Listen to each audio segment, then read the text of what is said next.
It was dark and gloomy in our modern world of 2100. Back then, multiple countries inhabited the world, but now there are only two. Having only two countries is similar to having siblings. They sometimes get along, and at other times, they don't. Unfortunately, these brother countries have been on the verge of a war. Houses on both sides are living in constant fear of who or when the first attack will launch. I have been watching from the sidelines, but I know that if this war does indeed start, everything will turn to dust. The country where my roots are planted is called Y72A, on a mountain with a perfect view of our brother country, called Z72A.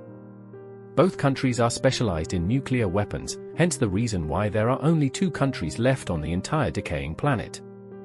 Both countries have to live in one giant bubble to survive due to the nuclear radiation from past wars.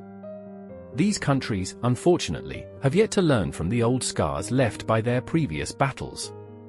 The next morning, out of nowhere, our sun began to glow with a red hue. The inhabitants in Y72A are living in fear of the dreaded moment when the war will start.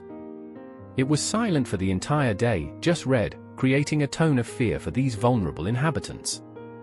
Only I knew that Z72A was actually planning to attack. But I just stand there, helplessly, thinking, throughout my thousands of years, I have never seen such a large battalion. I begin to wonder what they could want, full control? Maybe if they had all the control of the world, then there would be no tension, no living in fear, only peace.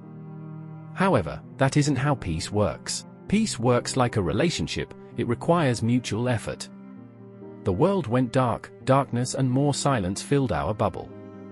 Then, out of nowhere, the first missile was launched, landing in the center of our town, causing so many unnecessary casualties. I began to see the world for what it truly was. I saw death, I saw terror, I heard the screams. War may seem needed for peace, but there is no peace in war. I continued watching both sides, throwing bombs, nukes, poison gas. My leaves begin to wilt, it's been weeks without any water, so I can't produce food. I'm hungry, miserable, yet I am the only one who knows that this suffering will soon be over for both sides. Then, I felt a weird sensation similar to rain. I looked up, but all I saw was hazy water, my vision was blurred, and I was confused about what was happening, except that I saw a color distortion different from ordinary rain. Was the rain black? Throughout my years, I have never seen rain like that. I begin to feel sick. The loud booming bombs dropping hurt, even though they aren't even near me. I can feel everyone's death, the screams, the shaking, the confusion. I just want peace for these countries to live in harmony with each other. But I'm just a tree that was wilting, an innocent bystander caught in the grasp of these cold-blooded killers.